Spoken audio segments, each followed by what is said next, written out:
Go into the world and tell every man that you meet, there is a man on the cross. A Catholic Take. What you need to know right now. A bold synthesis of inspiration and information. Keeping you up to date on the news and issues from a courageous Catholic perspective. A Catholic Take with Joe McLean starts now. Praise be to Jesus Christ. Welcome back to A Catholic Take, a bold synthesis of information and inspiration. I'm your host, Joe McLean. So good to be on with you. Praise be to God. You have survived a long weekend. Congratulations. You get to get straight back at it this week. Just imagine all you're going to accomplish. It's going to be very productive. I can't wait for you. But hey, in the meantime, we do have a lot to discuss today. In fact, we're going to be talking about Gaza with Edward Clancy from Aid to the Church in Need. Many of them stayed behind. Despite the bombs still dropping and the invasion of the Israeli forces, they have stayed. Many have said that they should be treated like anybody else on the battlefield. We're going to catch the latest on Gaza with Edward Clancy at Aid to the Church in Need, plus other stories with him at 14 past the hour. Also, last week we saw this young girl. They reported her to be 14, but the BBC says she was 12, who brandished edged weapons. She was arrested. So now we're seeing this continued rise of nationalism throughout the UK. What does it all mean? Is this Braveheart 2.0? Is this going to be freedom? We're going to get Mark Lambert on the team from CatholicUnscripted.com to tell us what he's seeing on the ground there in the United Kingdom with the rise of nationalism. Also, Pope Leo met with Father James Martin. I guess it was just yesterday. A lot of people are very upset about that, and I can understand exactly why they'd be upset about that, considering especially since the trans shooter just shot up that mass in Minneapolis, and Father James Martin. Anyway, we're going to be talking about that as well today. We haven't had a word from the Vatican as to what was actually discussed, but Father James Martin seems to think it's going to be business as usual. More on that on the show today. So we have a lot to conversate about. We're going to put the links up for the show notes over at thestationofthecross.com/ACT.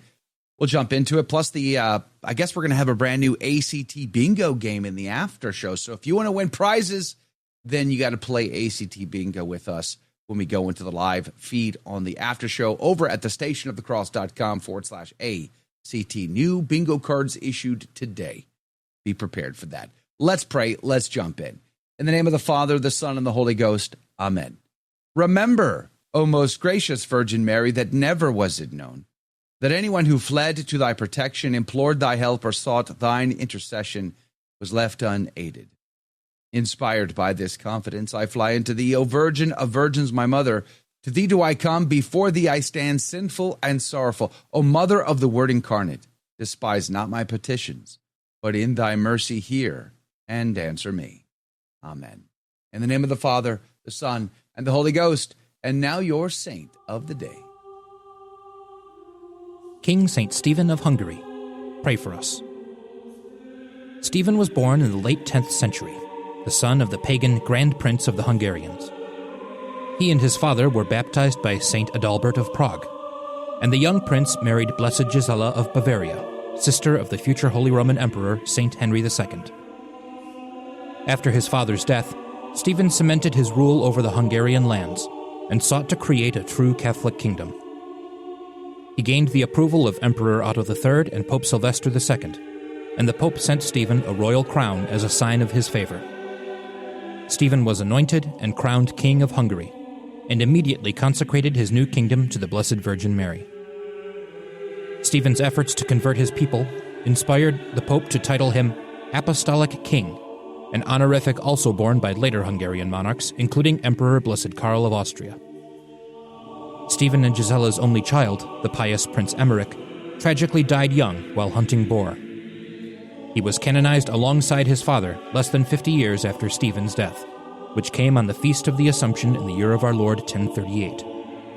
King Stephen is also celebrated on August 16th in the modern calendar and on August 20th in Hungary. The treasured relic of his incorrupt right hand is honored on May 30th. For more about this day and others in the Church's calendar, visit thestationofthecross.com/saints-and-seasons. King St. Stephen of Hungary, pray for us. And now your headline news. Ground News reports hundreds feared dead and injured as earthquake of magnitude 6 hits Afghanistan. An earthquake killed more than 610 people and injured over 1,300 in Afghanistan. The quake, which occurred at 11:47 p.m., centered 27 kilometers northeast of Jalalabad, causing extensive damage to numerous villages. The quake severely affected towns in the Kunar province, with initial reports stating extensive destruction and more casualties are expected. Let's keep them in our prayers. The Associated Press reports Maduro vows to declare a republic in arms. Venezuelan President Nicolas Maduro said he would constitutionally declare a republic in arms if attacked by the United States forces deployed to the Caribbean. The U.S. is set to boost its maritime force off Venezuela to combat Latin American drug cartels, a move Maduro claims threatens regional destabilization. And Catholic Vote reports Trump calls on Pfizer to release vax data. President Donald Trump yesterday called on Pfizer to release its COVID-19 shot data to the CDC and the public. Quote, "I hope Operation Warp Speed was as brilliant as many say it was," close quote, he wrote on Truth Social, going on to say, if not, we all want to know about it and why. Well, I certainly do, because it wasn't brilliant. And those are your headline news. The gospel today comes to us from Luke chapter 4, verses 31 through 37. And Jesus went down to Capernaum, a city of Galilee, and there he taught them on the Sabbath days. And they were astonished at his doctrine, for his speech was with power. And in the synagogue there was a man who had an unclean devil, and he cried out with a loud voice, saying, "Let us alone.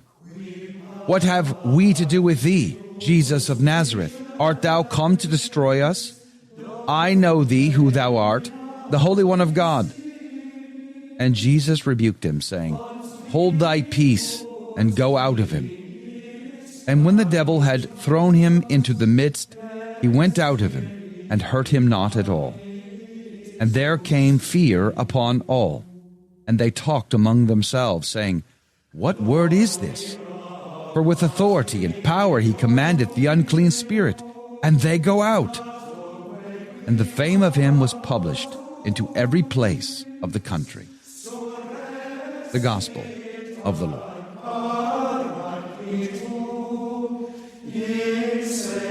Laus tibi Christi. Father Haydock today said, although Christ was well acquainted with the obduracy of the Jews, nevertheless, like a good physician, he condescends to pay them another visit and try what a fresh medicine might effect in this their last stage, as it were, of existence. He publicly preaches, therefore, in the synagogue, according as Isaiah had declared of him, and struck amazement into every heart. The Jews themselves considered him as something very extraordinary, as one of the prophets or ancient saints. But Christ, that they might conceive a higher opinion of his person, does not make use of the expressions that they did, but speaks as Lord and Master of the law, according to St. Cyril. The Ignatius Catholic Study Bible would say, with authority and power. Many popular exorcists during New Testament times recited long incantations and used odorous roots to expel demons. Jesus, however, merely speaks a word, and the spirits depart. Exorcism played a pivotal role in his campaign against Satan's kingdom.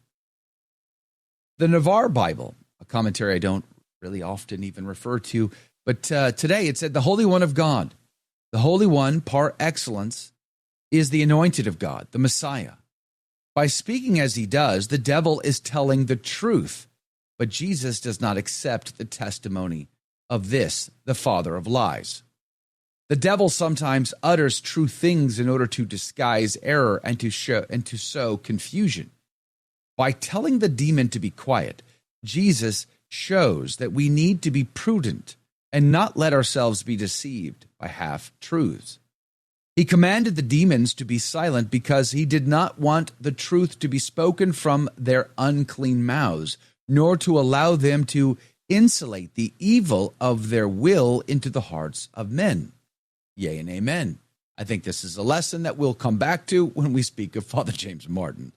But anyway, I digress. It goes on. Father Ambrose, or Saint Ambrose, would say, in a mystery, the man in the synagogue with the unclean spirit is the Jewish people, which being fast bound in the wiles of the devil defiled its vaunted cleanliness of body by the pollution of the heart. And truly it had an unclean spirit because it had lost the Holy Spirit. For the devil entered whence Christ had gone out. And Theophilus would say, we must know also that many now have devils, namely such as fulfill the desires of devils, as the furious have the demon of anger, and so of the rest. But the Lord came into the synagogue when the thoughts of the man were collected, and then says to the demon that were dwelt there, hold thy peace, and immediately throwing him into the middle, he departs out of him. For it becomes not a man always to be angry, that is, like the brutes, nor always to be without anger, for that is want of feeling. But he must take the middle path and have anger against what is evil, and so the man is thrown into the midst when the unclean spirit departs him. This is hard stuff for men like you and me, I'm sure, to control our anger, to use it at the appropriate time and not when it is not. We'll be back in 2 minutes. Don't go anywhere. Did you know you can help evangelize simply by using your cell phone? The Station of the Cross is partnering with iCatholic Mobile, America's only Catholic mobile phone company. When you join iCatholic Mobile, a portion of every dollar will support our programming. Plus, you'll enjoy great service with iCatholic Unlimited 5G data, text and talk. With iCatholic Mobile, you can stay connected with family and friends while also spreading the truth of Jesus Christ with clarity and charity. Join today at iCatholicMobile.com. There are lots of stories in the news that are of great concern to me, and I'm sure they are to you as well. And I got to tell you, what's going on in Gaza always keeps my attention. There are many people there who are suffering and continue to bravely stand by despite that suffering. Aid to the Church in Need is one of those sources I go to all the time for this. They've got a great article. I'm going to link to it today in the show notes from churchinneed.org. Edward Clancy joins us again this morning. Edward, good morning. Thanks for your time today. Morning, Joe. It's good to be with you. So last week, we heard that the Israeli IDF forces said they were going to come through. Get out. We're coming through. Watch out. Here we come. Mm-hmm. And many decided to stay, no matter the danger, because there were many who couldn't move.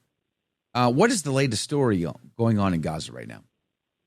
Yeah, Joe, that's exactly the case, that there's not a few hundred people, 500 or 600 people, that are unable to leave, many because of, severe infirmities, others because the trek from Holy Family to the southern border where the most likely exit would happen is much too dangerous, aside from, the roads being bombed and the likelihood of just moving along that trek being safe. There is other problems too, because there's no safety, there's no security. And the other important thing to these people is that if they leave, they fear that Christianity, the church, their presence will be gone forever from their homeland. All of these things have come together where now all of the different communities, namely the Orthodox and Catholic communities, have made a statement saying that, of course, the people can leave, but they don't want to, nor should they have to. Cardinal Pizzabella, as well as Patriarch Theophilus, have said that they stand with their people, and that as long as the people are there, the clergy will remain. And of course, that's what they do in most places like this. Do we have any idea how many are still there? It's about 600. That would be the best estimate. Generally, the church in the area doesn't want to give numbers for safety reasons, and also because they don't believe that the number is so important. It's really only important that if the Christians need to be there, they should stay.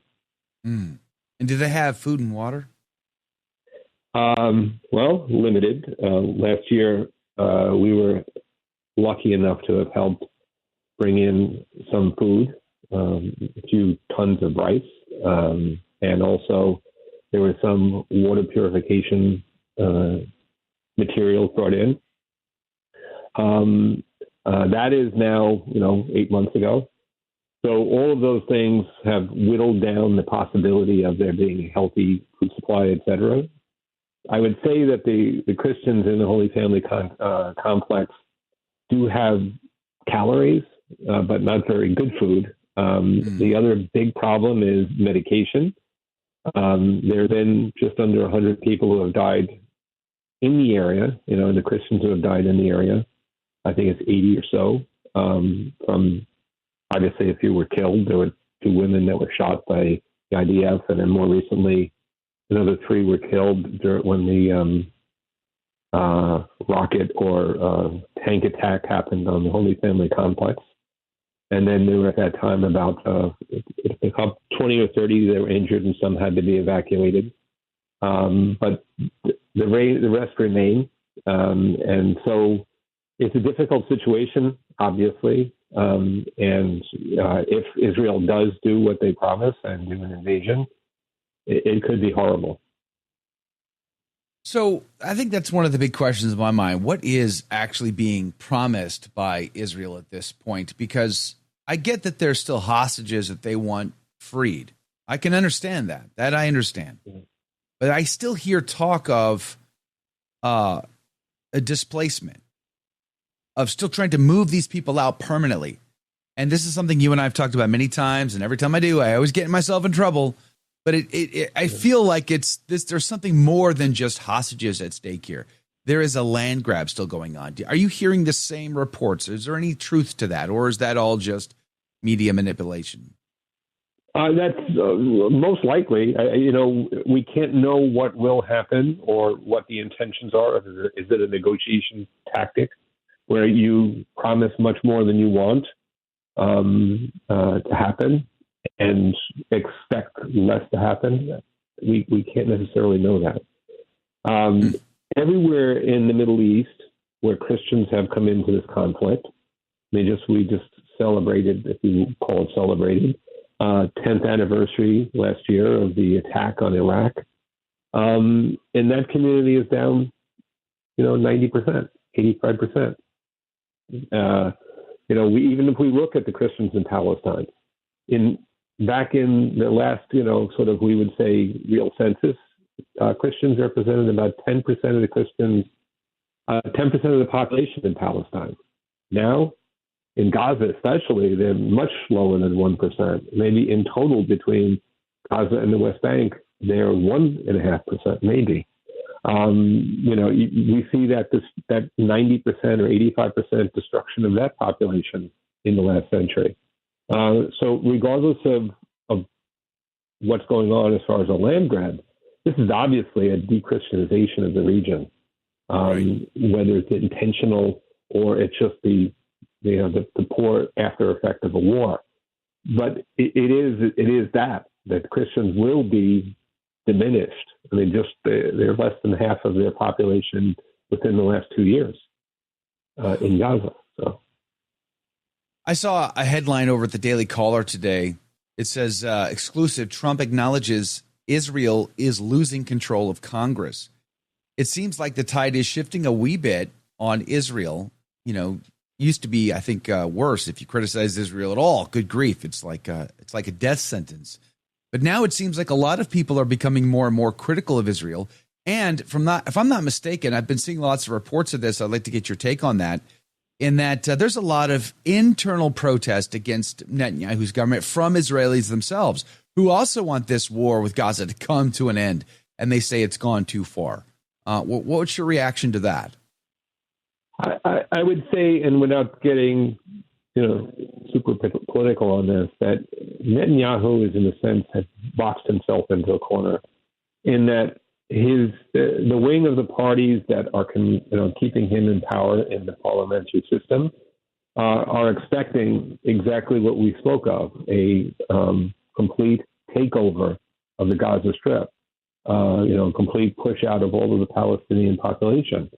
And because of that, to maintain power, and also maybe because of his personal desires, there is this desire to completely clean, if you will, in a very technical term, maybe, of Gaza, of all of the possibilities of conflict. And therefore, Netanyahu is stuck. So the issue now becomes, will they go through with this? Is there going to be a political answer for them? Because I think that is what's governing this more than anything else. The other thing is that if we look at the situation for support around the world, it has never been high, and yet they've acted anyway. In the beginning, after the October 7th attacks, there was this sense of, Israel has some right to, seek justice, to protect its people, to recapture the hostages, all of those things. But, after a while it became, well, are you really even trying to help the hostages? Or, I'm sorry, I forgot the name, but the rule or the governing agreement that the military has as far as no negotiating, and in a sense, almost willingly sacrificing the hostages if it's at the sake of, retribution, if you will. So all of these things are making it a cauldron of I don't know, it's a horrible situation for the people to be in. And I think because Netanyahu's political situation is weak in many aspects, that, what's the saying about boxing an animal into a corner, that to become more dangerous. It could be that. So the reality is for us to see, but in the short term, it seems that there's very likelihood that they will continue this military activity and seek a complete removal of all people from Gaza. I'd like to, we have a few minutes left with you. I'd like to swap over to Africa, if you don't mind, because I saw over the weekend reported on X, and I guess the source was the Vatican media, that there was a priest in the Sierra Leone area that was murdered. What's the latest on the persecution there? Oh, my goodness. Africa, even Mozambique, we had earlier, late in July, the attack in the Congo, Sierra Leone, all of these regions where there's poverty, where there's insurgency, where there's radical Islam, we see the possibility of the church being in the crosshairs of it, because just like Gaza, the priests won't leave, the nuns won't leave. They're not going to abandon their people. They're going to help the people. Sierra Leone, a very poor country, desperately poor, has all of those elements. And, we have recently the United States Conference, Commission on International Religious Freedom, spoke up about Nigeria, a country which we've spoken of many times, about the situation there. And the new State Department having the opportunity to declare it as a country of particular concern. There are many countries in Africa who could fit in that area. That the situation for Christians, the situation for religious freedom is so terrible that these countries have to be really sort of focused on in diplomatic terms, in economic terms, and in just our efforts as Christians to pray for these people. Especially, this is an area of growth to the church. The seminaries are full, regardless of the situation. Christians and Catholics worship at a much higher rate than they do here in the United States or in Western Europe. So again, Tertullian was right in that the blood of the martyrs are the seeds of faith. It's definitely true of Africa, and Africa, unfortunately, is having the white and red martyrs of our time. I really appreciate your reportage, Edward Clancy. Aid to the Church in Need. The website is churchinneed.org, churchinneed.org. Highly recommend you keep an eye and bookmark that so you can follow the latest stories, whether it's in Gaza, Middle East, Africa, Latin America, or anywhere else in the world. keeping the faith alive, churchinneed.org. Edward Clancy, God bless you, my brother. Thanks for being on with us. Thank you. God bless you all.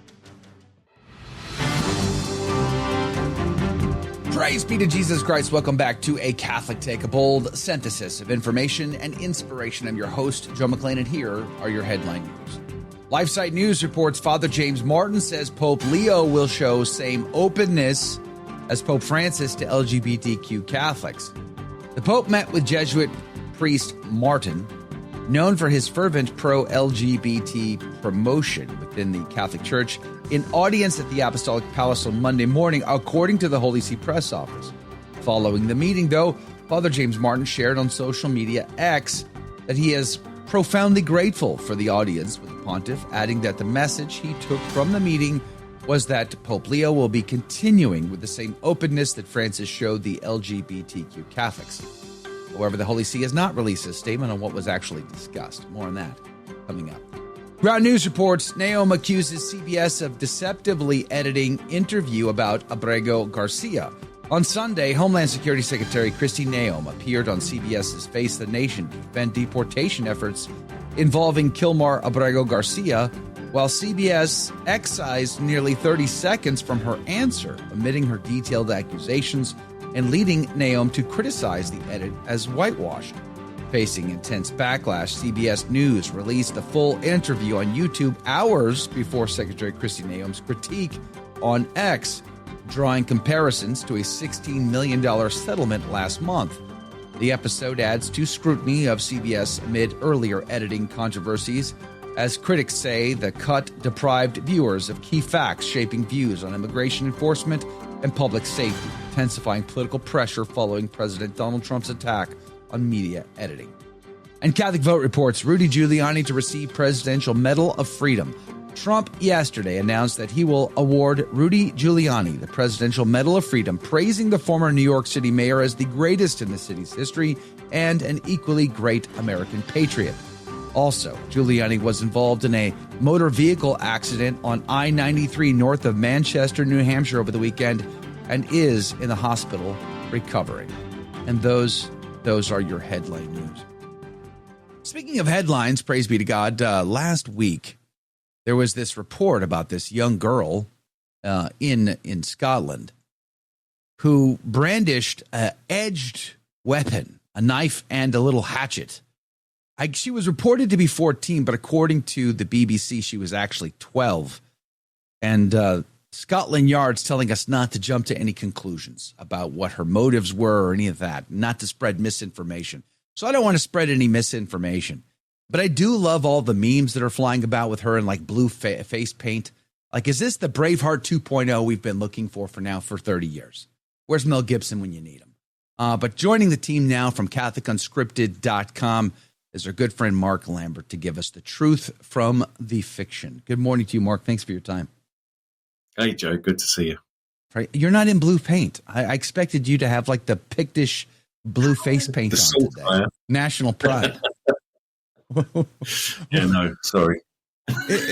We Yanks, as you lovingly call us, we love to see these stories across the pond because they get us all excited about, England being proud of being England again. And we are seeing like tons of video clips of citizens of the United Kingdom proudly displaying their flags and trying to have a national pride again. What is really going on there? Seriously, what is the deal there? What are we seeing on X versus the reality?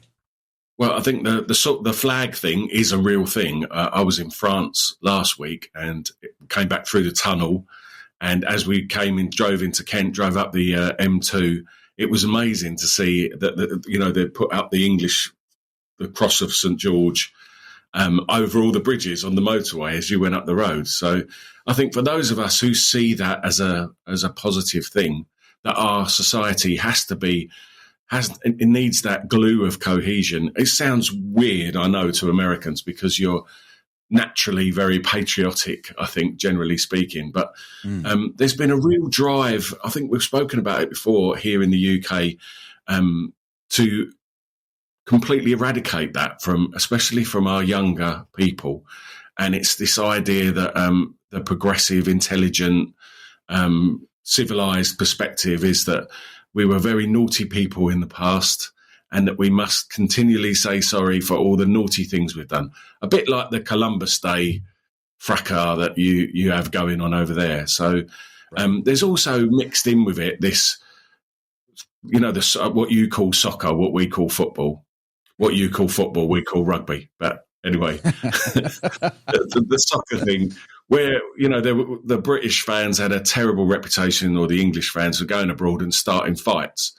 And that became completely confused with, sort of the English flag, and that it was only football hooligans who held it. And then you've got all this sort of far right, what the media are calling far right, and sometimes it is far right agitation with people like Tommy Robinson, who are, trying to reignite that pride in our country to, I don't know, sometimes it seems in a bit of a nefarious sort of way. So it's very, very complicated. And this young girl, God love her, is caught in the middle of it. And again, it's not a simple answer to what's going on. But I would say that you have to remember that you've got a very complex social situation in Scotland. Scotland's very, sort of socialist. And the government, the way that it's run, is very socialist. So you've got this culture that's grown up on social services, on benefits. So you don't have to go to work in Scotland. They will pay for you to stay at home. They will pay for you to have children, and et cetera, et cetera. And so you've got a whole culture of, of families who've grown up maybe 2 generations now who've never had a job. And I'm afraid that this young lady seems to be a product of that subculture that we've developed through the social system. You can look at it and say, yes, it looks very much like she was being harassed by an immigrant, by someone. It looks like someone from Eastern Europe was grooming her or pursuing her or something like that from what's emerged online. But at the same time, you have to sort of wonder, where's her father, don't you, Joe? Like, if it was my 12-year-old daughter brandishing a knife axe, I'd be extremely concerned as to why she'd put herself in that position. So can you see there's a mixture of the two things? I think we have got a problem with immigration in the UK, but we've also got a problem where we've grown a subculture that's divorced from our Christian heritage. We don't believe in God anymore. The secular narrative hasn't got any answers. So you've got these sort of feral children, because it being a parent, they've destroyed the family. They've destroyed those connections, and none of those things matter anymore. So there's nothing. It's just atheist, secular nonsense. So I guess that's one of my big questions when I see the national, movement going on there from my perspective, is I just sit there and wonder, like, what exactly does that mean to you? Not you personally, Mark, but you as the citizen of the United Kingdom. So you're sick and tired of all the shenanigans. You're sick and tired of immigrants and rape gangs and all of this. You ought to be sick of it. But what does it mean to you to be proud of your country, to want to do something about that, if in fact nothing ever changes and it's just more of the same, and all you did was put up a flag? I mean, you put up a flag, that and a nickel get you nothing, right? At what point is there a true reconversion, a reconquista of the dowry of Our Lady?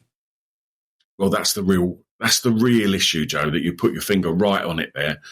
But there's a terrible tension in the country at the moment with people who are agitating for civil unrest, which really worries me, And this is what you see going on. So we've got a situation that you might have, I don't know if you've covered it to any extent, but you've got this situation in a place called Epping, which is East London, and it's like EastEnders made good, if you like the East End of London's the rough end of London, the end of London where I'm from, and families sort of when they make good, they move out a little bit into the leafy suburbs, if you like, and Epping is a bit like that. Now, into this environment where you've got all these people who are proud of what they've achieved and managed to get beyond their council houses and their, their sort of tenements and one thing and another, they've put a hotel where they're housing migrants. And there's one particular gentleman who was in this migrant hotel who has assaulted, it seems, a couple of women in the town. And as a result of that, there's been a great deal of unrest. There's been, like, the local people have said, we've had enough. So they were demonstrating. There was a court case put through where the government were actually told that they weren't allowed to house migrants in this hotel because it was a breach of planning law. It wasn't what they had planning permission to do. But that's now gone through the Court of Appeal and has been overturned. So it raises the tension, it raises the temperature again, you can imagine. And all the people just feel exactly as you just articulated, that it doesn't matter what we want, the government aren't listening to us. In fact, it makes English people feel like the government is on the side of the immigrants who are coming in, often, sometimes with a criminal record, but in this instance, attacking our citizens. And there is actually factually in law now a situation in the UK where if someone comes into the country as an immigrant, that they get better access to things like healthcare and housing than British citizens. So that is an actual thing that's going on. This is breeding the civil unrest. But as you said, what we need is a reconversion. What we need is to go back to the faith. But instead of that, the tension is all rising. But I think it's all part of this thing that we hear about, the movement back towards the church, the desire for transcendence, the emptiness of the secular narrative. All these things are feeding together. And let's face it, God's in charge. Yeah, amen. But I got to tell you, let me just play this clip real quick. Just a few seconds of this. This is one of your imams over there in the UK who is. If the Muslim, he comes out on the day of Eid and he sees kafir with nice clothes, the kafir has to take his clothes off and give it to the Muslims. He's talking about a future England where Muslim basically rules the country. And it is treated under Islamic law, not under local English law. And he talks about how the Christians and the Jews and anybody else is going to have to walk on the streets and give up their clothes and all the rest because it will be a Muslim superior dominated culture. And he's looking forward to that. I mean, this is all the while, English men and women are more secular by the day. And they think like secularists. They raise their flags, but they're secularists, and they've gotten rid of their Catholic and Christian identities. The Muslims seem to be on the same page and pushing towards the caliphate there in Our Lady's dowry. Yeah. That's another log on the fire, Mark. What do you say to that? Oh, well, this is the terrifying thing. But let's get it in perspective. 6.5% of the UK population is Muslim, right? So we are still quite a long way off of that. And so we get these images and videos and one thing and another that make it sound like, if you go out in Southend, where I live, the place is basically an Islamic caliphate. And we're not really at that point yet. But what is important and what we keep warning about on Catholic Unscripted is the fact that we are sleepwalking into that situation because these people believe in something. I think that's the thing about it. Like you said, like you've played that clip there, these people believe in something. They've got ideals. They've got morals. They look at us as if we're morally deficient with good reason. You go down the seafront here any day of the week and the girls are half dressed and the guys are drunk. And, that is the way that the secular culture is developed. And what we need to do is to reinvigorate it with a sense of goodness, truth, and beauty. We need our culture to be, I was just thinking this morning, if you look at our heroes on the media in, everything from James Bond to Superman, just the way that our kids are brought up with these stories now, they're all anti-heroes instead of heroes. And it's not cool to be looking up to someone who is completely good, like Clark Kent and the old Superman anymore, is it? No, it's not in fashion. Our sponsor is iCatholicMobile.com. I love the fact that they're on the team and they support what we do here. We get a little piece of every single monthly bill that's paid by their customers. Comes right to us here at the station of the Cross Catholic Media. And they're more than just a wireless phone company with 5G and unlimited data and plans for everybody in your family. Praise be to God. Phones and resources for the family to help their kids stay away from the junk. It's more than that. They support what we do in Catholic media, and we couldn't be more grateful for that. iCatholicMobile.com is their website. You can check them out. Be sure to tell them that we sent you, the station of the Cross Catholic Media Network. Praise be to God. Thank you, iCatholicMobile.com. We're having a conversation with Mark Lambert from the Catholic Unscripted crew. CatholicUnscripted.com is their website. We'll put a link to that in the show notes. We have been talking about what's going on in the UK, praise be to God, which is part of the reason why I plan to make a pilgrimage there next year with the group, because it is Our Lady's Dowry. It is, in fact, the place where the mustard seed of Christendom was born in 306 AD when Constantine became emperor, when his dad passed away in York, by the way. Did you know that? Yeah, it's a true story, at least according to Eusebius. But I want to move on to talking about Pope Leo and Father Jimmy Martin. Mark, welcome back to the show. We were told, and it's making the rounds, people are a wee bit upset, and I can appreciate why, actually. But I think I must have missed the Rad Trad Catholic Inc. memo, because I'm not quite on the same team when it comes to this story. It says, Father James Martin says, the message I received was that Pope Leo will be continuing the same openness that Francis showed to LGBTQ Catholics. Now, this is what Father Jimmy's putting on the internet. And what else is he going to say that came out of that meeting?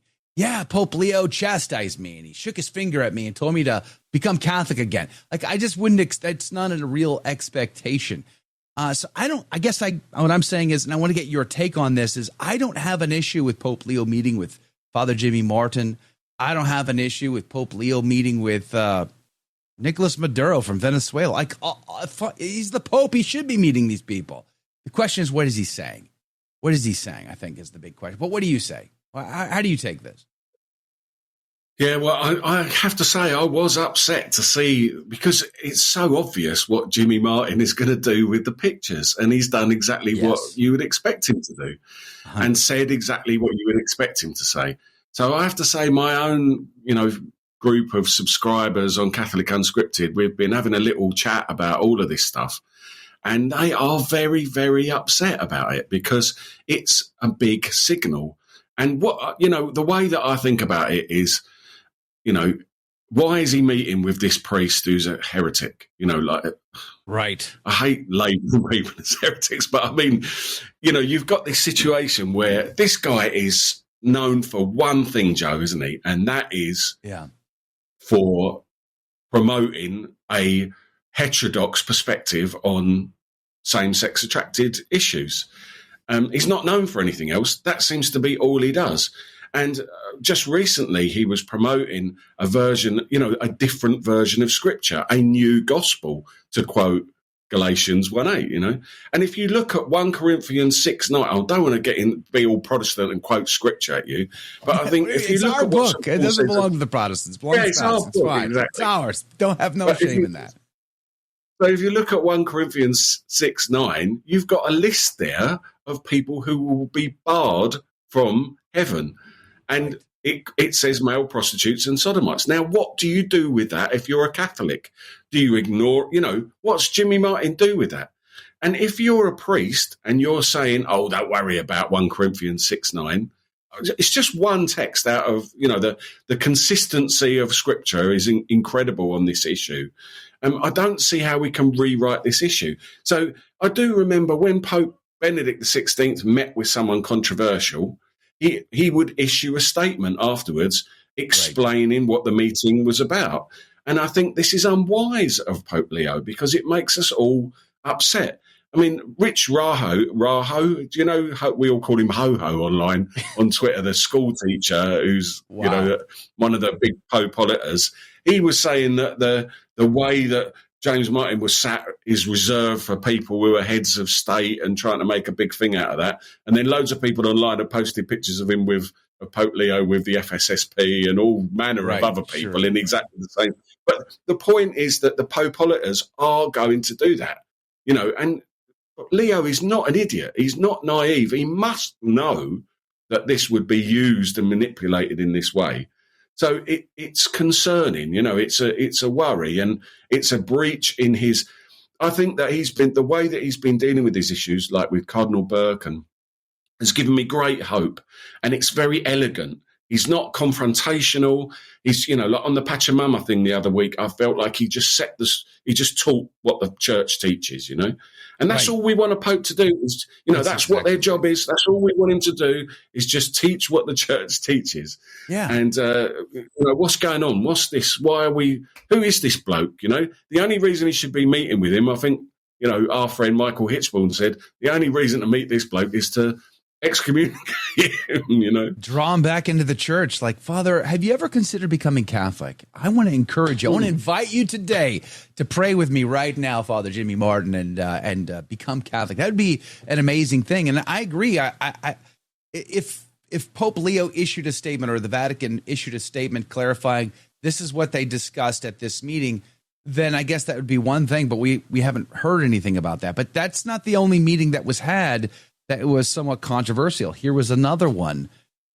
This one, apparently he met with a certain pro-abortion, pro-sodomite Sister Lucia Karam. Apparently, this is also causing some controversy. Karam also denies the perpetual virginity of the Blessed Virgin Mary and advocates for sodomite marriages in the church. This is horrible.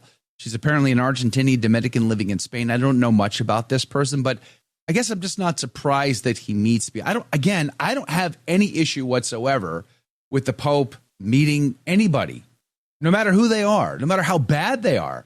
Like, I would expect that the successor of St. Peter would meet the worst of the worst.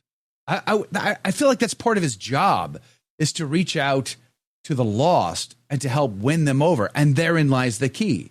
Is he trying to help win them over and bring them back? If so, praise be to God. Like, there's being open to the LGBTQ Catholics. I don't have a problem with that. We should be open to helping them on their journey to where they got to go. And they're like, where do they got to go? They got to go to full conversion. They've got to live the life of chastity. They've got to live a faithful and devout and virtuous life, just like I do. There's no difference between them and me as far as that goes. And if the Pope helps them get there, praise be to God for it. Isn't that his job? Absolutely. And that's exactly what we want to see. I mean, it was, one of the things that you could say about it is that there's this jubilee going on where there's this group that Cardinal Grech has invited who are, like an LGBTQ group. So it's kind of the tail end, the fag end of what Francis was doing. And Leo's left to deal with it. And as a result of that, then you can imagine that Jimmy Martin knows enough people in the Vatican at this stage to wangle a meeting with the Pope, So it could be just something as innocent as that. But at the end of the day, people are going to be upset about it, and people are going to get disappointed. And I think, all we want is clarity from Pope Leo. And he has been. Exactly. The things that he said when he was the bishop and when he was the head of the Augustinians has been very clear. And he's not gone crazy about it. He's just repeated what the church has always taught on these issues in love and charity. And that's all we want the Pope to do, isn't it? I think Jimmy Martin means to use it for propaganda towards his distorted, perverted cause. And I think the Pope and the Vatican needs to come out with a clarity in a statement to prevent Jimmy Martin from doing just that. Today's gospel, there's a reason why the Lord shuts the devil up and doesn't allow him even to utter the truth, because it's manipulated truth. And I believe that's where Jimmy Martin is. Let's pray for His Holiness Pope Leo to be more than just meeting people where they're at. Mark Lambert, if you want to hang out in the after show, you're welcome to do so. ACT Bingo is on the agenda for the after show at the live video stream over at thestationofthecross.com/ACT, where we'll put a link to the Catholic Unscripted team as well. We'll see you back here tomorrow morning. God love you. And we're back. Welcome to the after show, and happy Tuesday, everyone. Happy Tuesday. Wish it were a Wednesday. Why? But we're getting there. Praise be to God. Because Wednesday's closer to Friday, right? True. That's why. Good morning, everybody. Good morning. If you're new here, thanks for hanging out with us. Make sure to like, subscribe, and all of that stuff. Mark is still hanging out with us. Praise be to God. Now, Mark, we're playing ACT Bingo now in the after show. Right. So Jacob, have you issued the new ACT Bingo cards? I'm about to. So he's going to post a link, and you click the link, you get an ACT bingo card. And what we said we were going to do was we're going to play bingo until someone calls bingo. Do you guys have bingo in the UK? I think we invented it, didn't we? We invented most things. How could you have invented bingo? There's no way that's true. We need to fact check that one. Is the UK responsible for bingo? I don't know. So we're going to play one game. Someone's going to call bingo. And when bingo call, you have to screenshot your card. You email it to Jake, who will verify it. ACT at thestationofthecross.com. Thank you. It's typed out in the description of the show. ACT at thestationofthecross.com. You email your card to Jake. He'll verify it, but we're going to keep our cards because after the first bingo, we're going to do like either four corners or blackout. We'll decide when we get there. And then that way there can be a second winner. So, and prizes are at stake. Liz Finch won the first game last week, and we'll keep playing. So there you go. Now we all have our cards. Congratulations and good luck. Praise be to God. All right, Alberto, good morning to you, Alberto. Clayton Lee, good morning. Thanks for being on the Insiders. Really appreciate you.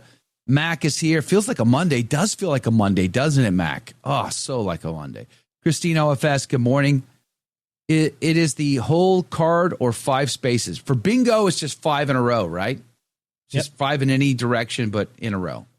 So that's just for bingo. Silent Fire, good morning to you. Anthony, good morning. Helen Grace, good morning. Diane Stroud, good morning. The link is posted, so look for the chat boxes. Jake has posted them everywhere, as far as I know. Bob, welcome, Bob. Thanks for hanging out, Bob. Alberto from the UK, good morning to you. Janice, Christine OFS, good morning to you. Susie is here. Darren is here. Praise be to God. Sharon, good morning. You can't play bingo. Things are too hectic. Well, it's okay. You can play tomorrow if you want. It's possible. Jen Nugent, good morning. Mateus from sunny California. Eileen, good morning to you.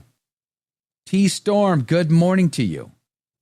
Praise be to God. Good morning, everybody. Thanks for being on the team. Really appreciate you. Paul, our friend from Buffalo. Mike K. Jake, it's only September. Why is the fire on behind you? Because it's September.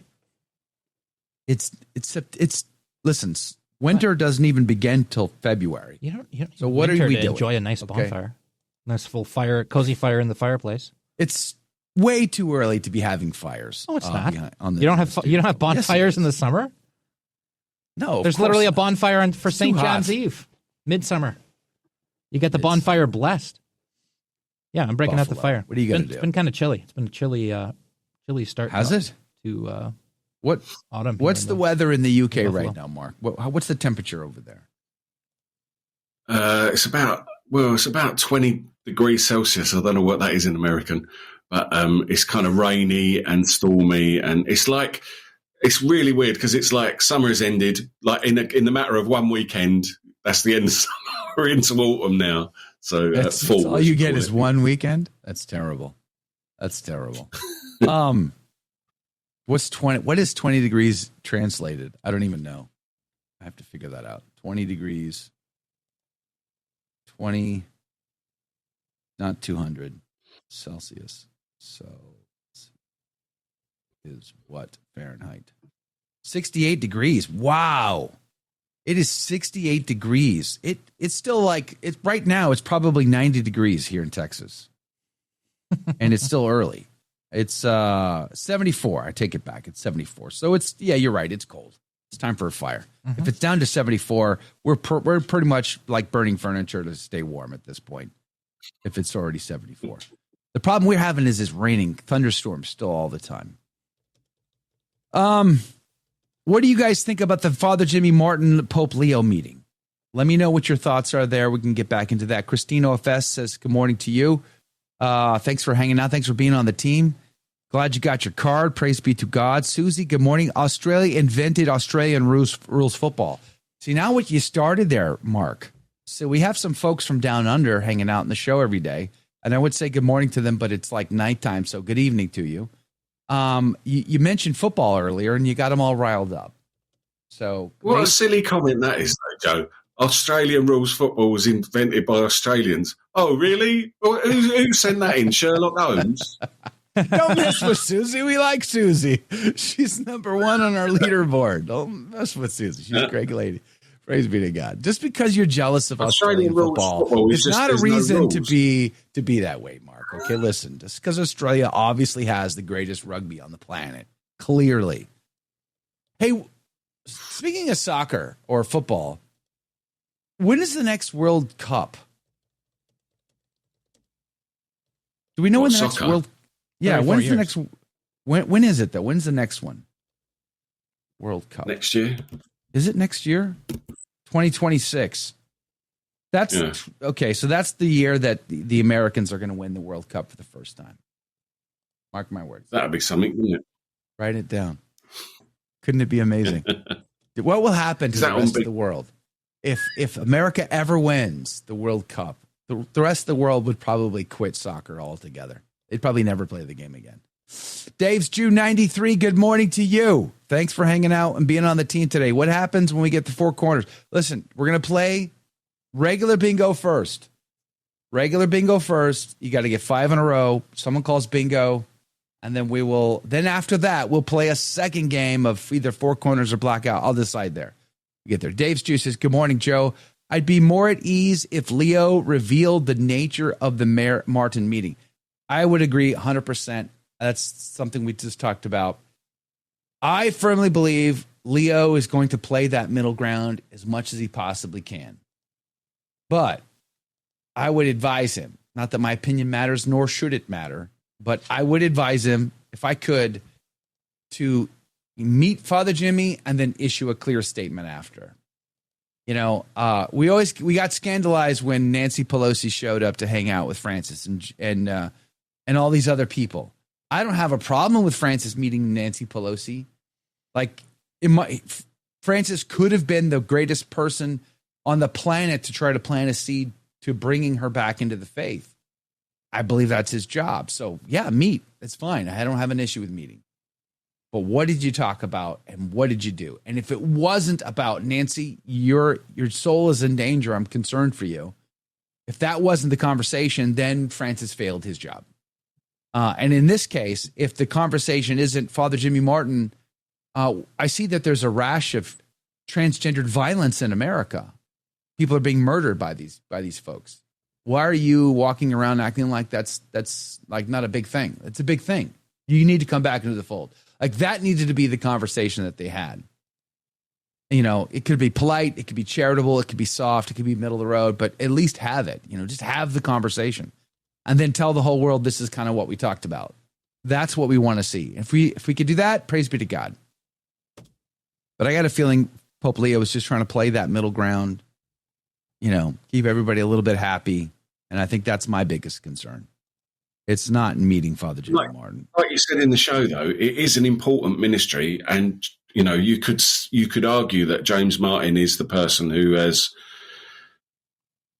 been successful with that outreach to some extent. And so that, in that context, that it's something I know from teaching young people in the church, that this is a massive issue. And I've brought it up on a diocesan level, and I've been told that no one's going to touch it with a barge pole, you know. Right. But that was helpful.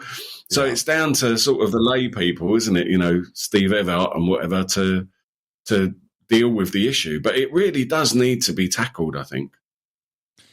I would agree. Hey, Tales from the Flop Side. Welcome to the team. Thanks for hanging out and stopping by and chatting. We do appreciate that. Says, I'm shocked that the sister who was the pro-abortion, pro-sodomy met with him also. I just don't understand anymore. Yeah. I what do they talk about, though? Like, we don't. I know less about that meeting than we know about Father Jimmy Martin, because we know Father Jimmy Martin is always going to let these opportunities for his propaganda machine, which he's done, which he's doing. This other nun, we haven't heard a word. We don't know what was discussed there. As I said, I would hope that Pope Leo would say, sister, kind of need you to become Catholic again. How about that? What do you think? What do you say? What can we do? What do we need to do to get you to become Catholic again today? Like, if that were the meeting, who would be mad at that? We'd be amazed by it. We'd love it. We'd love to hear that Pope Leo meets with crazy people and talks them off the ledge and saves their souls. Praise be to God. But we don't know what's being said. It's there's no statements being issued from the Vatican on it, so I don't know. Someone had a question for Mark here. Hold on. Oh, Kevin, good morning. Thanks for being on the team. Thanks for being an insider. You are amazing. It says, question for Mark. With all that is occurring in the UK now, do you have any thoughts on the upcoming September book and performance UK tour for Yusuf Cat Stevens? What? He's still touring? How old is Cat Stevens? My mind is blown. Crazy. Is he as old as Mick Jagger or older? I mean, like, what are these? Like, they must be possessed by demons. No way, he's not. He's not. Oh, he's only 77. Yeah. I would have expected 20 years older than that. Easy. I can't believe I'm wrong about that. So apparently he's going to be on tour. And I guess question A, are you going to go to the Cat Stevens tour? And question B is, what do you think about his upcoming tour? I didn't know anything about it, but I certainly won't be going to it. Sadly. Yeah, he's an interesting character. He's changed it. If you don't know, he converted to Islam. He's changed his name to Yusuf Islam, and gained a lot of traction and notoriety for Islam because of his. He wrote some songs like Peace Train and stuff like that. It's all about peace and the religion of peace. But he is actually quite a strict adherent to Islam. So there are a number of interviews out there where he says some extremely dodgy things about beating your wife and, Islamic things like that, marrying 9-year-olds and stuff. Yeah, you just gotta make sure that the stick is not thicker than your thumb is the only real trick. Yeah. Come on.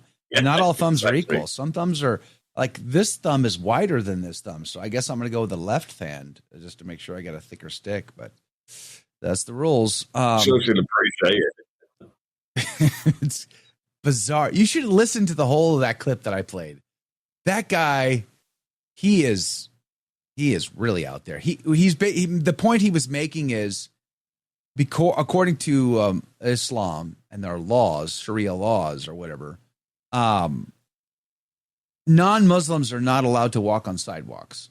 Only sidewalks are for Muslims only. If you're an infidel, you have to walk in the street or ride a donkey, and you have to ride it like a woman. You're not allowed to ride it like a man.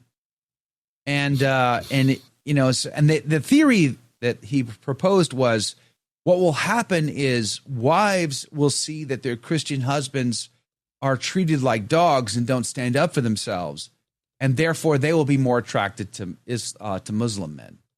And children will look on their fathers being so humiliated and be disgusted by it that they will want to become Muslim. That was his theory. And that is how he said the Muslim state will conquer and rule England.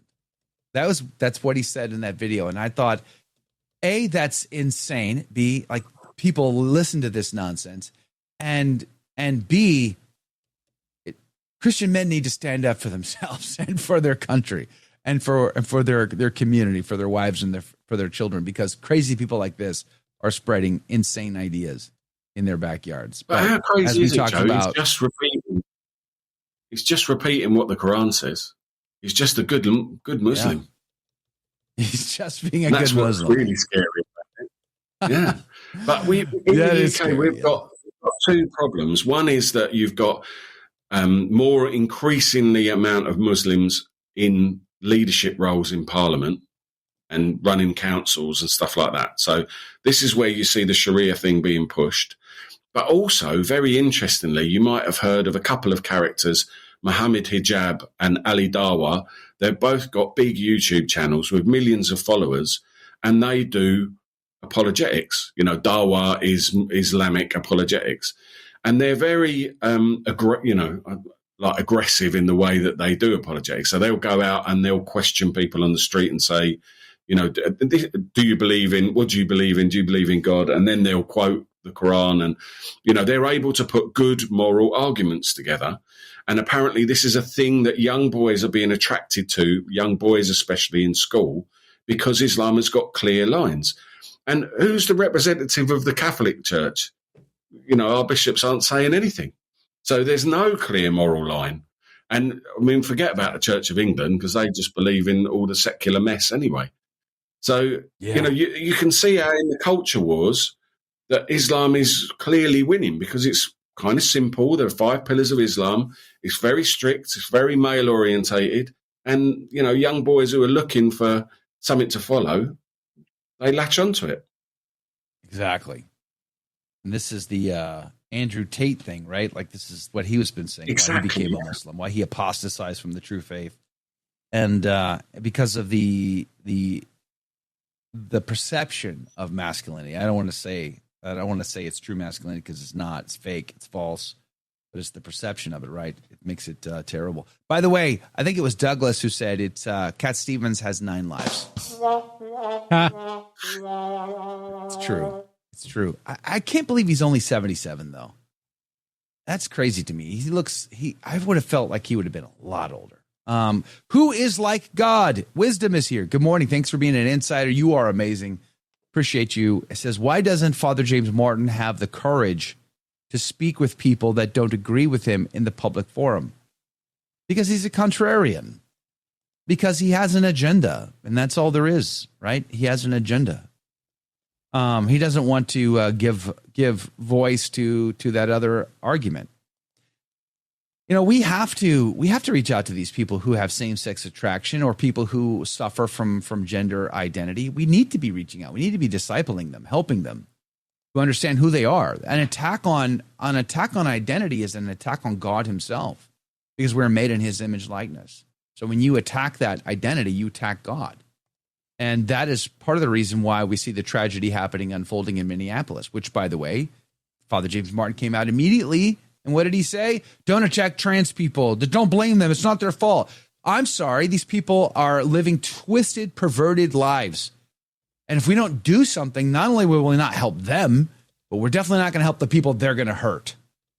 So how about charity for their souls by not pretending that their behavior or lifestyle or choices are somehow okay, because they're not. They're harmful to them and harmful to others. And where is the charity to not try to do something about that? And as I said last week, I'll say it again this week, I don't personally believe anything will change anywhere on planet Earth until the bishops make the decision to get off the fence and start trying to convert the entire world, no matter who they are, right? Jews, Gentiles, Muslims, trans, everyone in between, all have to become Catholic. And that's Father Jimmy Martin needs to become Catholic, period. And when the bishops start talking like that, then you will see some significant changes in the world. Till then, I don't think anything's going to change. Of course, it's only in the last decade, isn't it, that we've seen this change in the way that the Vatican reflects human anthropology. I remember when I was studying theology, we never would have used LGBT or any of those acronyms, because it's a form of idolatry. It's identifying the person with a sexual preference instead of them being the imago Dei. And it's James Martin and people like that who have pushed this sort of false anthropology to the point where it's become normal under Pope Francis to use it in the Vatican at all. The fact that he's using an acronym which uses queer and trans as part of its, I mean, none of those ways of identifying your sexual, I don't know, orientation or whatever, even go well together, do they? Like you've seen the fights between lesbianism and transgenderism, where you've got men entering women's spaces and saying they've got a right, and if you don't, if you're a man and you won't sleep with a man who's pretending to be a woman, then you're a bigot, and it gets crazier and crazier. That's so distorted. That's so distorted. It's crazy. Gugwensa, good morning to you. Says Jesus met with sinners, but left them changed. Go and sin no more. He didn't just meet with them and pat them on the back. Exactly, 100%. Yeah, we don't. But again, we don't know what was said between Pope Leo and Jimmy Martin. Jimmy's the only one talking at this point, and we only have his side of that story. And I'm certainly not going to buy his side of the story as the fact. I don't trust him as far as I can throw him. And he's skinny. I could probably throw him a few feet, to be honest with you. But So are we going to hear from Pope Leo? I would hope so, but I would imagine we would have already heard if we were. Cigar mode, faithful Catholics. You're attributing way more speed to Rome than it normally displays. They do issue the Vatican office. We'll get something in a month. We'll get something a month about it.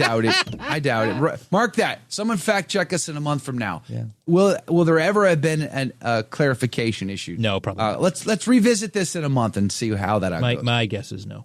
Yeah, my guess is no too, and I think that will be the unfortunate side of this story. Cigar mode says faithful Catholic. About 4 meetings, wasn't it? So. Say that again. It was one of about 4 meetings he had. They don't normally issue a statement on every meeting that they do. It's just us. We're the ones who are panicking, aren't we? It's just us being the complainers. Well, okay, I agree.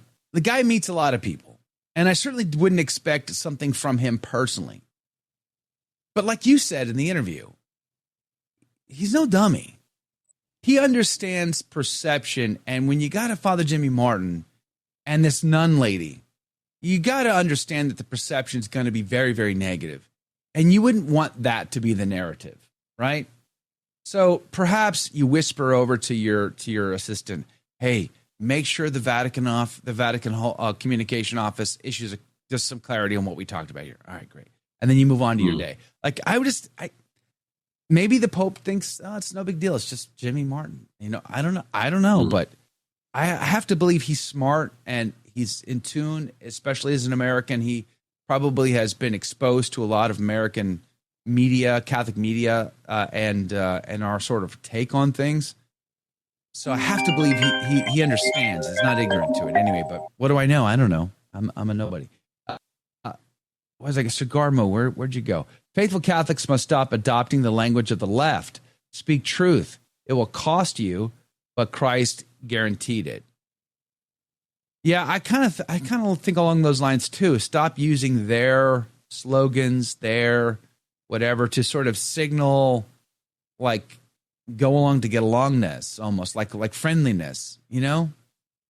Like just speak truth. Just speak the truth. Just be faithful and truthful and let the chips fall where they may. Janice, good morning to you. Stop using their terms. Add what? Let the chips fall where they may. That's not a box? Shockingly, How can that no. not be a box? I know. I got to add it. Let me know if you want me to have Jake beaten or fired after the show. We'll take a vote on that and see how that goes. Phoebe says, exactly, Joe. See, from your lips to God's ears. Are you picking up what she's putting down, Jake? Exactly, Joe, which I interpret that to mean Joe is amazing and says everything correct. It's like she gave us the NAB version, but if I were to translate that into Douay Rheims, it would be Joe is amazing and he says everything 100% correctly. That's how I interpret that. Just go with it. Don't fact check it. Christine says trans people are chips. Chips, fish and chips. Trans people are so miserable, suffering with what they get, violent, delusional. Only Catholics can truly help them because we have Jesus' healing, but not anti-gospel ones like Jimmy Martin. Speaking, you just reminded me, Christine. Thanks again for being on the team. Mark, did you catch the Michael Knowles, Ben Shapiro conversation where Ben talked about whether if he were to become a Christian, whether he'd become Catholic or Protestant? No, I saw some comments on it, but I didn't watch the actual thing. He said he'd become a Protestant because he said if he were to be a Catholic, it would be just like remaining an Orthodox Jew. Because we have liturgy and all the smells and bells and all the rest. Ritual. Yeah. I don't know how I feel about that. I mean, I'm like, yeah, of course, because we're the new Israel. That makes sense to me. And this book right here. Required reading. As Holy Roman Emperor, I will require everyone in my empire to read this book, or you'd be excommunicated. Of course, I would just be ordering the Pope to excommunicate you, by the way. As Holy Roman Emperor, I would have that power. But Jesus and the Jewish Roots of the Eucharist, Unlocking the Secrets of the Last Supper by Dr. Bram Petrie. Fantastic book. You should read this. Don't go to Mass again until you've read the book. That's my order. And then go to confession and beg God for mercy because you haven't read it yet. That'd be the other order I'd give. You should read it because we are, in fact, the new Israel. Hasn't he just done another controversial thing on the Mass, on the Novus Ordo as the only Mass or something? Yes, I was hoping you would not bring that up. That is so disappointing. It was so disappointing. It was so disappointing that Brant Petrie, he's a professor, scripture professor, but trying to find the Novus Ordo in the early church is like looking for, I don't know, looking for a unicorn in the anthropological, historical, and fossil record or something. Like it doesn't exist. It's not a thing. Yo, there was some around in Africa. No, there's no unicorns. Yeah, there are. They're literally it's in the Bible, and they're running around in Africa. They have one big horn on the front. Yeah. I mean, they go by a different name in the anthropological record, but what are they called? Rhinoceros. Rhinoceros. Don't they have more than one horn? They got one big one on the front. No, they have two, don't they? Some of them have a little. What am I thinking about? Have a little secondary one that comes out, in front of the first one. But okay, so more than one. So they got sometimes. More than one. So it's not a unicorn. Well, that's not saying, a horse. That's like saying humans on average have less than 2 legs. Okay, but it's not a horse. A, B, it has more than one horn. Who says it's a horse? It doesn't have to be a horse. It's a yes, unicorn. It does. The unicorn is a horse with a horn. Okay, it's not. There's no such. Sorry. Yeah, maybe in the Barbie what are you going to say next? We didn't land on the moon? Are you going to say we didn't land on the moon next? I'm going to say that Pope Leo is subtly telling us that people don't speak in tongues anymore, and I was pleased about that. Subtly. Did you miss that yesterday? Subtly. No, I missed that. He talked about St. Augustine explaining why people don't speak in tongues anymore. It's not a thing anymore. He was talking to the Augustinians yesterday. Yeah. So sorry, Steubenville. Yikes. Now you've just upset half of the audience, I'm sure. Good. Thanks for that, Jake. It's a new week. Amazing. New week, new things to be mad at me about. That's right. Isn't that a box? Shouldn't that be a box? Be mad. Jake said something that triggered me. It should be a box by itself. Yeah, the box Jake should say Jake made me mad. Yeah. Exactly. It's almost like a freebie. You get it one every week at least. That's just what the free space means. Lynn Pines, first time playing ACT bingo, but I got to go to work. Oh, see, your job is getting in the way, Lynn. This is what I recommend you do. Quit. Okay, quit your job because you need more time for ACT, and the job is just getting in the way. Move to Scotland and get on the government dole. You never have to work again. And then you can hang out with the 12-year-old with the axe, and it would be a good time, praise be to God. James 16897. Don't you remember the unicorn in Ringling Brothers and Barnum and Bailey, isn't it? Barnum and Bailey Circus. I don't remember the unicorn. Sorry. I did go to the circus when I was a kid, though. Exactly, Joe. See, there's another exactly, Joe. So that must mean that I'm on target. Says Dave's Jew says, I told you Joe goes off on tangent. Should be a bingo space. No, I always stay focused. What are you talking about? Jeff Horn, tell the Pentecostals that there's no speaking in tongues. Good luck with that one, right? Good luck with that one. Darren says it's a short week. Jake has to make up for lost time, and he is on it.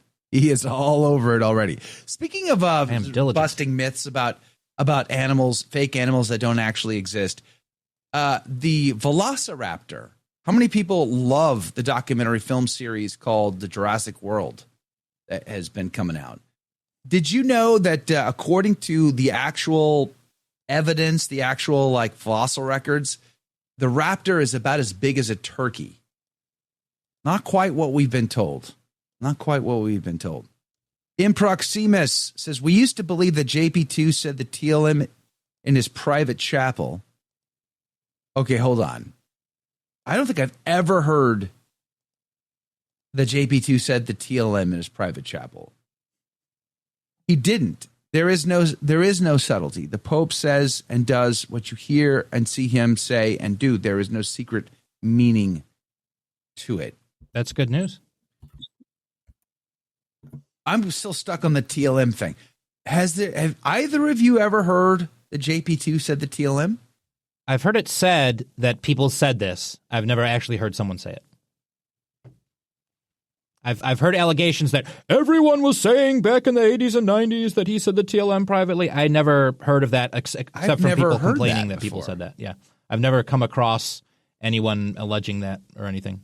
We had allegations about Pope Leo supposedly saying it privately. Yeah, which... And then depending who you talk to, everyone was saying, I've had it confirmed because affirmed. Someone I know said it. And like, that's not confirmed. That's not confirmed. Has it ever been confirmed? But the point is that ever been confirmed. JP2 was probably trained in the TLM. So, Los Creole says JP2 said the TLM in 1969. He definitely would have said it when he was ordained. Yeah, he did say it at some point in his career, mm-hmm. but then stopped saying it. Obviously, as a man of the church, he would have been on the team. He would have been a team player, like Bishop Sheen. Why do you got to break my heart? Stop that. Stop that. Mark, have you ever heard that JP2 secretly said the TLM? No, I haven't. No. I just assumed, like you, that he would have done. Obviously, you know, he was pre-Vatican II formed, wasn't he? So Anthony is on the team. Well, good morning to you, Anthony. Okay, Praise be to God. Get back to work. Anthony Abate hanging out with us in the chat box today from Avoiding Babylon. He was already a bishop at the council. Of course, he said it. Yeah, he did, but that's prior. Yeah. We're talking about after. Apparently, people were speculating that he kept saying it privately while he was pope or something like this. I've never actually seen or heard these allegations recorded anywhere. I've only heard people complaining that a lot of people said that and it wasn't true. That's all I've heard. So. I don't know. I don't know about that. That's news to me. I don't think I've ever heard the rumor that JP2 said a private TLM in his private chapel. So my mind is blown on that. I would love to know that that's true. But then if it was true, let's just say it was for the sake of the conversation. Let's just say it turns out that it's true. Well, then, like, what gives, JP2? It's like Paul VI lamenting the change. Like his heart is breaking. Oh, yeah, we changed this. Well, you're the Pope. If your heart is lamenting, then why don't you do something about it? See, I think that's actually more accurate to say about Pope Benedict, because I would take seriously the rumor that he had said it privately. In which case, all the more, why didn't he, do more about it? Why didn't he celebrate it? Yeah, I never. They both did, didn't they? Both of them did. Like John Paul II, what was it, in 1984, issued his letter to the bishops, Quator Abinc Annos, and then he did another one in 1988, Ecclesia Dei, both of which expanded permissions for the 1962 Missal. And obviously Benedict XVI did some more on Pontificum in 2007. So they both did take action to widen the use of the traditional liturgy. Is that enough? That's the question. I mean, it's never enough, Joe, is it? It's never enough for me, that's for sure. Never enough for professional Catholics. That's just true. That's true. That's 100% true. So the thing is, a lot of people in the chat are saying, oh, is it likely that JP2 did it? Is it not likely? I don't think that's the point that we are discussing. My point was that I don't think that rumor was widespread. M. Proximus says it was widespread. I'm interested to know from people who were around to apparently hear this rumor that was allegedly widespread, how many people were actually saying it and how many people actually believed it. Because I know the Pope Leo thing made the rounds on Catholic Twitter pretty bigly. It was going around a lot. But the JP2 thing, how many people actually were alleging this and how many people actually believed it during his pontificate? I've never heard that rumor before. That's what I'm interested in. I know the rumor's false, but I want to know actually how widespread the rumor was. That's what I'm talking about. I don't get invited to the Trident meetings, so I'm not up on the latest jargon and rumor mill. So Jake obviously has to fill me in when he gets back from the meetings. So, I mean, this is news to me. I would love to hear that JP2 did say it, but I think it would also disappoint me to know that he did, because he didn't do anything. See, I think there's absolutely nothing possible to that rumor, but I want to know who thought it was actually I mean, at widespread least back in the day. Benedict XVI gave us Summorum Pontificum, which was amazing. and J.P. headed in the gave right us direction. Ecclesia Dei. I know. But I mean, I'm happier with the Summorum Pontificum than I am with Ecclesia Dei. Well, yes, of course. And I'd like to see it back again. And going back to Leo, I think every day that goes by that he doesn't do anything is much more likely that we're not going to see any change on where we're at today. You really think it's so? Yeah, I do. I think the chances are going down by the day. Oh, I think the chances were nothing in the early, and they get get more likely, as things go longer. I think that's how that works. I'd love to be wrong about it, but It's about taking time. I think it's much more. Who's posting? Don't post unicorn pictures in the chat. My mind is not going to recover from that. Stop it. I don't know what this is, but it seems really perverted. But anyway, what was I going to say? I think it's much more likely that we are going to see the Vatican simply just extend, like, oh, you want an extension on your Traditionis Custodes, dispensation. Okay, great. No problem. We'll give you the extension. I think he's going to leave Traditionis Custodes in place and just start issuing extensions, which I don't want. I mean, it's nice that they're getting them and they're able to say those TLM masses, but that is not what we need, at least in my opinion. Mark, what do you think? What do you think is much more likely to happen out of the Leo pontificate? Well, it's so hard to predict, isn't it? But I have got a friend who's a journalist in Rome, an Italian, who I'm in touch with all the time, and he's got lots of connections with cardinals and stuff like that. Now, he has assured me that there is something in the pipeline overturning Traditionis Custodes. He's assured you. You heard it here first, folks. We are guaranteed. By October. He said we'll have something by October. So October, that's a month. Yeah, exactly. Okay. So this is one of the big issues in the church, and that aligns with Bishop Martin in, Charlotte, doesn't it? That's when he's put his restrictions go back into force in October. So I thought that was interesting. I'm pleased God he sorts this out. I can't see anything except fracture and division has come as a result of Traditionis Custodes. It's a disaster for the church. It makes no sense whatsoever for Rome, for the Holy Father to be persecuting faithful Catholics and stopping them from receiving the sacraments. It's absolute insanity. Yes. It's all right. Hold on. You blow my mind right now. Okay, so October, you're saying something's in the works. Does he give you any indication what he thinks that looks like? Because I have to believe that whatever Leo does, he's got to somehow keep the bishops in the loop. Because I think if he goes back to Summorum Pontificum, the bishops are now cut out, and they're not going to like that. At least the ones that are militantly anti-TLM aren't going to like it. So does he not care? I mean, does he give you any sense of what that would even look like? No. That's all I know. That's all I've been told. And whether it's true or not, who knows? But he's genuinely quite reliable.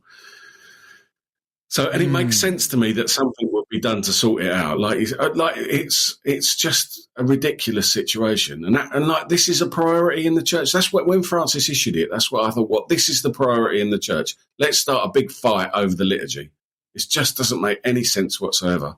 No, it doesn't. And remember, he's in tune with the bishops because he used to be at least nominally in charge of that dicastery. His secretary had a way of going around his back. But he knows the bishops, and it's clear that he wants to sort of not meddle in the affairs of the bishops. And TC was something that vastly meddled in the affairs of the bishops. It actually, despite claiming that it, puts the bishops in charge of the liturgy, which they're supposed to be, which they are supposed to be. Like that's the trad position. Office. The trad position, by the way, is that the bishop is in charge of the liturgy. That's legit. The problem is that Traditionis Custodes didn't do what it claimed it was going to do. It said, actually, you have to come check in with your manager every time you want to do anything, and we're just going to keep saying no, type of thing. Yeah. And if the actual approach to take from a not wanting to be a dictator pope perspective, which I think it's clear Leo doesn't want to do, is to basically abrogate it or draw its teeth, and say, look, the bishop is in charge. And people who love Summorum Pontificum, which include me, wish we had just that freedom back of just, okay, if you want to say it, you can say it. Who cares? But it is not wrong or un-Catholic for the bishop to be in charge. And sometimes you get a bad bishop and you end up getting persecuted. But that's kind of what being Catholic is all about. So, see, this is the same argument of the monarchy, right? Like, just because you get a bad king on occasion doesn't mean you throw the monarchy out, right? Yeah. Throw the monarchy out with the bathwater. But I agree, Janice. And again, thanks for being an insider, Janice. Jake is Pope-splaining. I 100% agree. So that's what I'm here for. You can dab that box. Listen, on the bingo someone card. on the show has to be Catholic. Come on. Ouch. You're killing me. Alaric, good morning to you. I had an extra day of rest. I'm all fired. He's all fired up today. Alaric says, but traditionally, the TLM was the mass of the ages, organically developed over time. Don't tell that to Dr. Brian Petrie. Yeah. Yikes. He was. Yikes, Rooney. No Christine OFS. Good morning again. Praise be to God. Ouch. Exactly, Janice. Ouch. You see what I got to deal with here?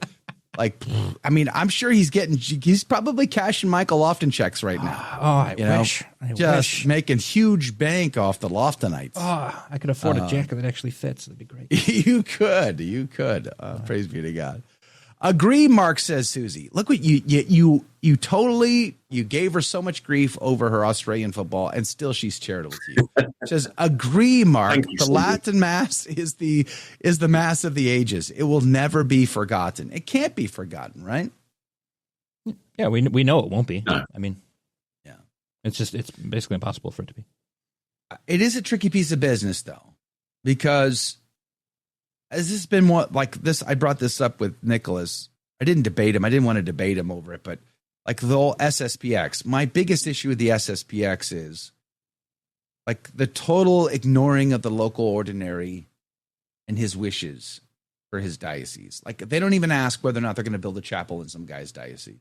They're just going to build it. But we're in a state of necessity, Joe.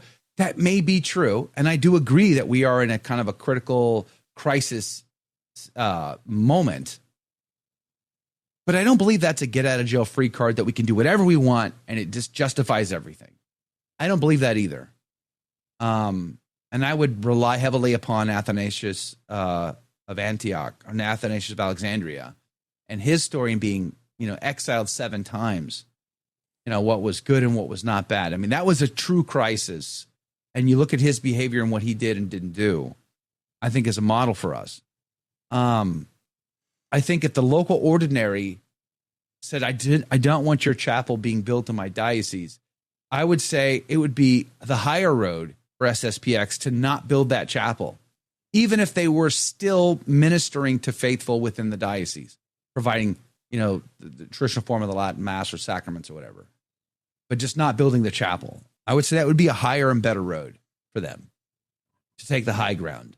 But the fact that, they use this, well, we're state of necessity, therefore I don't have to pay attention to that. I just think that's a mistake, and that turns me off every time. Take the higher road. Was the bishop validly ordained? Yes or no? Is he validly the ordinary of the diocese? Yes or no?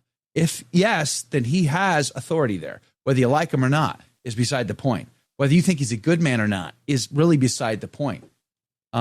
He has authority that is legitimate. We can't just ignore that, even if we know he's wrong. Like Father Bishop Martin in Charlotte, I believe he's doing damage to the faithful there. I think it's a malicious intent on his part, and I pray for him. He's still the valid bishop. And that's why the priests went to go meet with him. That's what the faithful were begging for him to have mercy. And, and that's why we talked about the documentary film, Bread Not Stones. But I don't believe we can just say, well, I can dismiss him now because, he's wrong. I just don't think that's the way to go. Mark, what do you say? Was a lovely approach. Bread Not Stones was a lovely approach, actually, wasn't it? Because it was a very personal perspective to see the value of the traditional liturgy and the way that it had brought people back to the church and back to the faith. I think that's, how could you be a bishop and not be moved by that sort of account? And that you've got the other idiot in Detroit, Weisenberger, who's having a jazz mass, but all the TLM is all cancelled. What's that all about? And both of them have just been in post for a few months when they've done it. It's clearly ideological, isn't it? Yeah. Yeah, it feels it. It feels vitriolic, and nobody gets out alive either, by the way. Everybody has to stand in judgment, to include them. So when they die, they will stand in judgment, and they will be held accountable. It will be held accountable. Cigar says, how would SSPX say Mass and deliver sacraments without a chapel? Well, obviously, without a chapel, then they're saying Mass like the good old days in hotels and in private homes and in, or whatever. Is it ideal? No. I want the SSPX to be regularized. I want whatever canonical deficiencies are. I want that to be, solved. I want them to be. I would love to see them to be a personal prelature, just like the Anglican Ordinariate or the Opus Dei. I would like to see that happen, and I would like to see them work well with their local ordinaries to provide for the faithful. That's what I want to see. But I'm just saying that I think this get out of jail free card can be, if you're using it every time, how do we know that every time you're using it appropriately? It's like, it's a very dangerous proposition. You are subverting authentic and actual authority for what you claim is a higher good. Well, that may be true in some circumstances, but it also may be not true in others, because it's just a blanket get out of jail free card. And I just don't like that. I just don't think that's appropriate. I'd rather see them take a higher road and sacrifice and suffer more, actually. Suffer more without that chapel. Suffer more by trying to be as obedient as you possibly can, to the nth degree, above and beyond. That's what I think that would be a higher road, and their witness would be that much more powerful, in my opinion, as a result to it. And clearly the 10,000 plus person pilgrimage in Rome was a incredible, beautiful sign of the community that the SSPX has built over the years. And that's why I'm saying I think they need to go above and beyond. Alaric says, I do not hesitate attending SSPX masses without faculties, but if my TLM was suppressed and a diocesan priest with faculties offered to privately say TLM, that would be different, at least. Wrong or not? Lost Creole, the king in where? Liechtenstein? I think you mean Liechtenstein, right? Is making waves, not signing off on abortion. That happened ages ago. And inviting SSPX to his realm. Good for him. That's awesome. The abortion thing was ages ago, wasn't it? I don't know. I can't remember the last time I reported on the king of Liechtenstein, to be honest. Yeah, 2011. There was so I guess breaking news from 2011. Breaking news from 2011. Abortion is not approved in Liechtenstein. Oh, that's good. No, well, so what's wrong with that? It's good. Praise God. No, that is fantastic. I love that story. It's great. Is it still true today, or has it changed? It's still true. Well, then it's still great. And the monarch pulled some monarchy moves to make sure that it didn't get approved. Speaking of monarchs, principality. Mark, what is going on with Charles? Has he forgotten he's a Christian, or does he not care? I don't think he cares. They don't believe in it, do they? It's all just pomp and circumstance. I don't think that they believe in it at all. I think she did. I think Queen Elizabeth II did. But I don't think Charles does. True. And we know William doesn't. So, it's only going in one direction, isn't it? I was watching a documentary film series recently called The Crown. I was only watching clips of it on YouTube, to be honest with you. But how accurate is all that? Do you ever watch that stuff? Is it something that the people of the United Kingdom care about still, or no? Yeah, I think it has enormous power to get, it could be an incredible power for good in the country. But you've got this same situation that we were talking about really earlier with the little Scottish girl, where you've got, the country is ashamed of itself, or the monarch is ashamed of being the monarch. And this is what we're talking about, the bishops, and it's a crisis of leadership that seems to be universal. And no one has got the courage to stand up for what they're supposed to represent, have they, So yeah. The king is supposed to be fide defensor, the defender of the faith, and he's apologising to Muslims all the time, telling everyone how brilliant Islam is. the two things are incompatible. There was a scene in The Crown, which is a dramatized series. I think it was on Netflix. Again, I'm only watching clips on YouTube. There was a scene where Charles was talking to the Queen, his mother, and they're having this sort of like debate. And Charles was saying, we have to embrace all peoples, Muslims and Jews and everyone else. We can't just be, just Christian only, or else he says we risk no longer being relevant. And the Queen was pushing back on him on that in that scene. And he basically said, well, I'm worried that after you're gone, there'll be nothing left for those that come after. And he's speaking of the monarchy. Like, in other words, like, it's going to die with her if he doesn't pivot and become a populist and embrace just whatever. It almost reminds me of Justin Trudeau in Canada. And Justin would just be whatever you were, I am too. Like, you're a Sikh, I'm a Sikh. You're a Muslim, I'm a Muslim. It's just like you're nothing. You're vanilla. You don't stand for anything. And Charles sort of feels like that's where he's gone, to just try to be as relevant as possible. But is he, like, even with doing all of that? It doesn't feel like he's more relevant now than ever. Do the Muslims respect him? No one respects him. I think that's the problem, isn't it? Yeah. We had a great chat with Brian Holdsworth talking of Trudeau. I don't know if you saw that discussion. It's quite long, but we really enjoyed it. He was really, really good. And that was one of the things that we were talking about, was the way that, particularly if you look at, say, the philosophical roots of the secular progressive culture in France, where you've got this situation that they've relativized all ideology and perspectives and philosophies to the point where it's given space for Islam to come in. And now Islam is asserting itself aggressively, and the French don't know what to do. They don't know what to do with it, or what values they're pushing back against it with. And this is exactly the same thing. It's a product of liberal Western philosophy. That's what Charles is doing.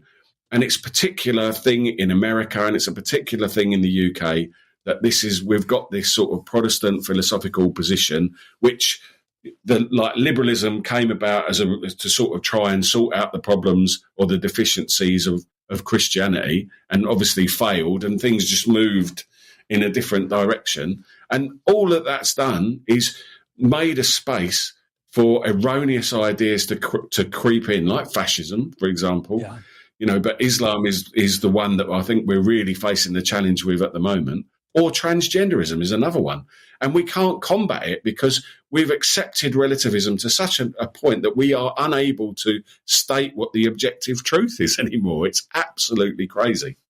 Where does that all stem back to for the English in particular, though? Does it go back to this, the fact that you guys chopped the head off one of your kings, you switched houses and Magna Carta and all the rest? I mean, or like what is the roots of the current crisis?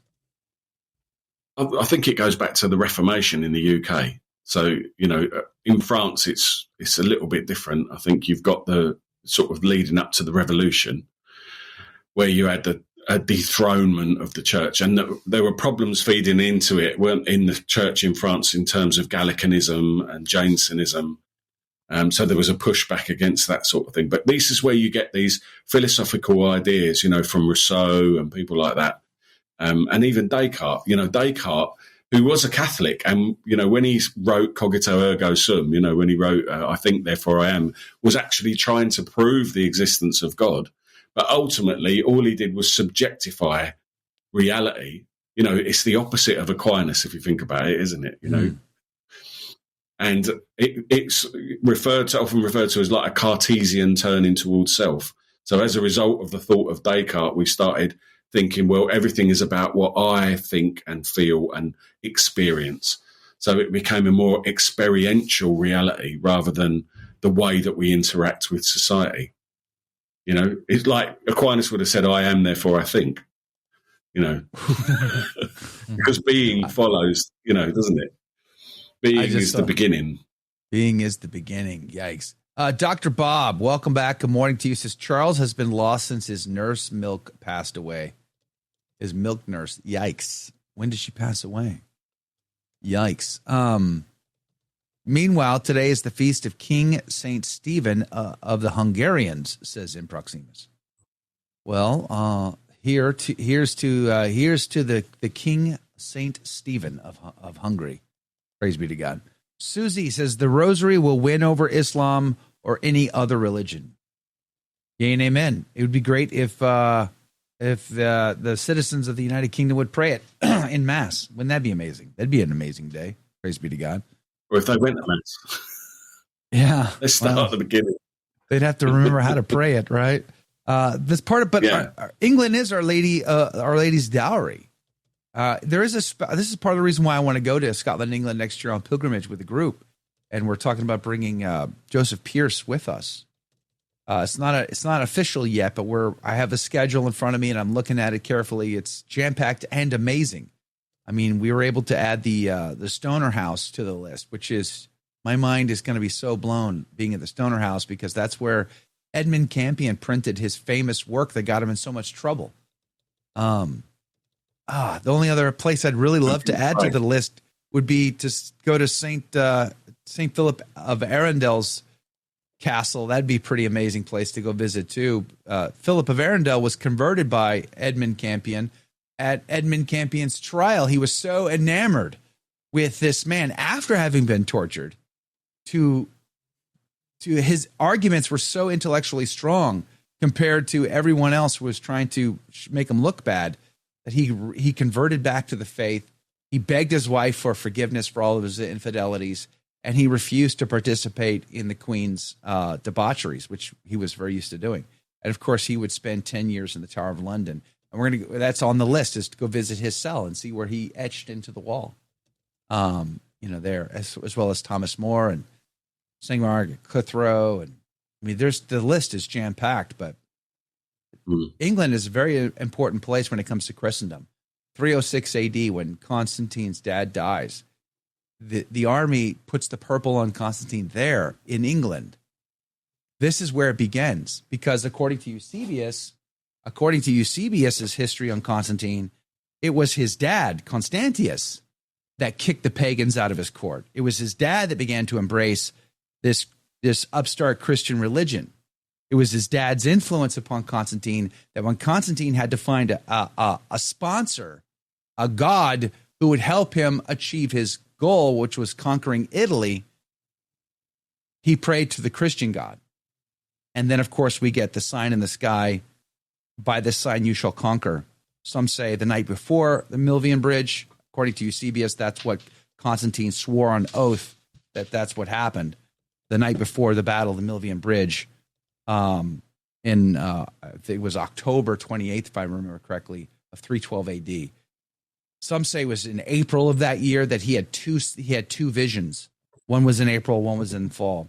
Either way, immediately Constantine doesn't do the prescribed pagan rituals in Rome, sets up automatic payments, if you will, to the bishops to support them, begins to tear down pagan idols, and has a statue of himself made, but with a cross in its hand.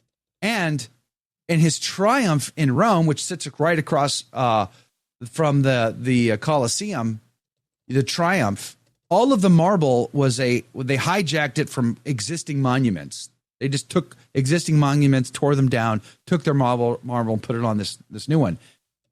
But there's a certain panel that has a bunch of little figures depicted. They're depicted in a very Christian style of that time. Small bodies, big heads, with Constantine at the center. And there's another panel that takes the sun god and depicts it in a Christian way, which is the same style that you find in the catacombs underneath St. Peter's Basilica, where St. Peter's bones are buried. The Christians use that same cryptic imagery to depict Christianity in stealth there. Constantine is the man who gives us the beginning of Christendom, and he begins his journey in York, England.